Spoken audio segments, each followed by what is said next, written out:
जी हाँ, आदाब, नमस्कार, सत श्री अकाल। मैं सौरभ सिंह उपस्थित हैं आज अपने तिरंगे के सामने, और उस तिरंगे के सामने जिससे हर भारतीयों का सीना गर्व से चौड़ा नहीं, 36 का 36 नहीं, हमेशा इस तिरंगे में लिपटने के लिए फना हो जाता है। जी हाँ साथियों, इस समय हम उपस्थित हैं इस समय गुलाबबाड़ी, अयोध्या, फैज़ाबाद, उत्तर प्रदेश, अयोध्या जी में। जी हाँ, आप देख रहे हैं कि किस तरह से यहाँ की शोभाकारी, वृक्षकारी जो ये भारत सरकार संस्कृति कृषि मंत्रालय के तत्वाधान में भारतीय पुरातत्व सर्वेक्षण कार्यालय सहायक उपमंडल गुलाबबाड़ी, अयोध्या, लखनऊ मंडल, लखनऊ के तत्वाधान में है। जी हाँ, अब मैं आपको बताना चाहूँगा कि किस तरह से गुलाबबाड़ी जो है हमारी अयोध्या की, एक है नाव गुलाबबाड़ी काहे परा। अवधी भाषा में अगर हम बात करें तो चारों ओर से परकोटों से घिरा ये गुलाबबाड़ी का क्षेत्र है। आप देख सकते हैं लखोरी ईंटों से इसका निर्माण किया गया है। इसे चूने के मसाले से पलस्तर और अलंकृत किया गया है। परकोटे के अंदर नवाब शुजाउद्दौला के मकबरे के अतिरिक्त एक मस्जिद, इमाम बाड़ा, शाही हमाम, बरादरी अवस्थिति परिसर के अंदर मकबरे का निर्माण नवाब शुजाउद्दौला ने स्वयं अपने शासनकाल में कराया था, जिसमें एक भव्य प्रवेश द्वार है, जिसके केंद्रीय कक्ष में नवाब तथा उनकी मां की कब्र अवस्थियां हैं। मुग़लों की इस चार बाग शैली के अनुरूप परिसर के केंद्र में मकबरा अवस्थित है, जिसके चारों ओर बगीचे, फव्वारे एवं जल संवाहिनिकाएँ एवं इस स्मारक की सौंदर्य वृद्धि में सहायक हैं। मकबरे के चारों ओर आपको बरामदा, इसके ऊपरी तल में 3 मेहरबों, एक शानदार मुखभाग और जिसके चारों ओर कोने पर मुख्य मीनारें सुशोभित हैं। केंद्रीय कक्ष के ऊपर लंबवत धारियों के उत्कीर्ण गुंबद है। ऊपर औंधा हुआ पद्मकोश कलश शोभायमान है। जी हाँ, गुलाबबाड़ी, अवध स्टेट, उत्तर प्रदेश, अयोध्या जी में आपका स्वागत है, वंदन है, अभिनंदन है। ये आप देख रहे हैं कि किस तरह से इस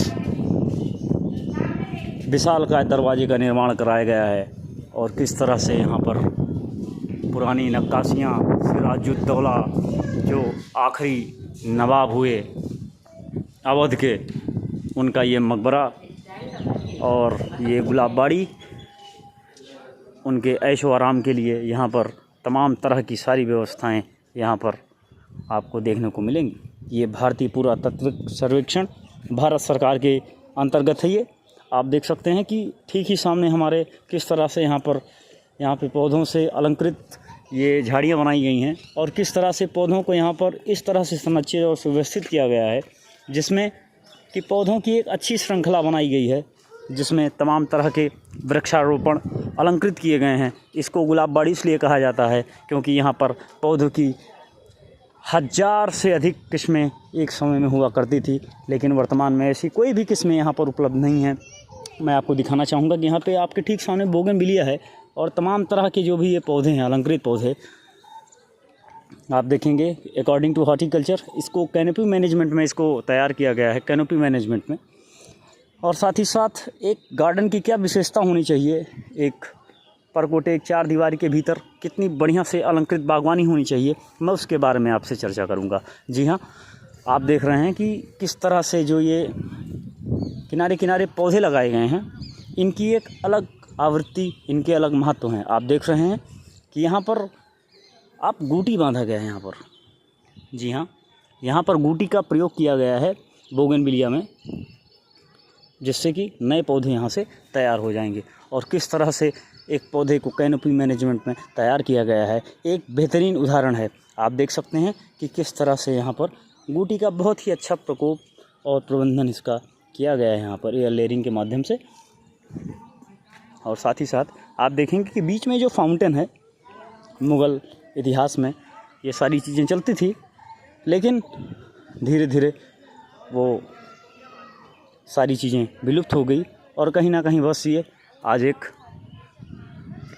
पार्क के रूप में सुव्यवस्थित सुसज्जित है। लोग अपने दोस्तों, मित्रों, यारों के साथ यहाँ पर अपनी शाम वक्त और लम्हा जाया करते हैं। मैं आपको बताना चाहूँगा कि किस तरह से बागवानी के संदर्भ में अगर बात की जाए तो किस तरह के पौधे यहाँ पर अलंकृत किए गए हैं, लगाए गए हैं। ये पौधे इतने खूबसूरत हैं कि आप देखेंगे कि यहाँ पर एक समय में कमल के फूल हुआ करते थे। आप देखेंगे किस तरह से परकोटा यहाँ का बनाया गया है और साथ ही साथ यहाँ पर कितनी बढ़िया अलंकृत बागवानी की गई है। एक कहीं ना कहीं ये मुग़ल एम्परर का एक बहुत ही नायाब, सुंदर और अद्भुत नमूना है।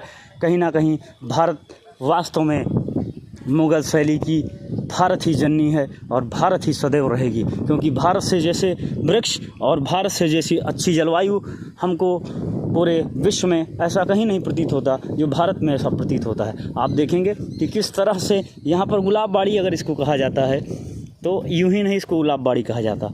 आप देखेंगे कि यहाँ पर तमाम तरह की भिन्न भिन्न प्रकार की किस्मों का यहाँ पर संचयन और किया गया है। बोगनविलिया भी आप देखेंगे यहाँ पर। और साथ ही साथ में यहाँ पर छोटे भाई के रूप में पीछे यहाँ पर जो गुलाब है हमारे, different type of rose is a present of गुलाब बाड़ी, जिसका नाम लेते ही दिल दरिया बाग समंदर हो जाता है। और किस तरह से यहाँ पर आप देखेंगे कि गुलाब की भिन्न भिन्न तरह की किस्में यहाँ पर सजाई और लगाई गई हैं। धन्यवाद। जय हिंद, वंदे मातरम। जय हिंद, जय श्री राम।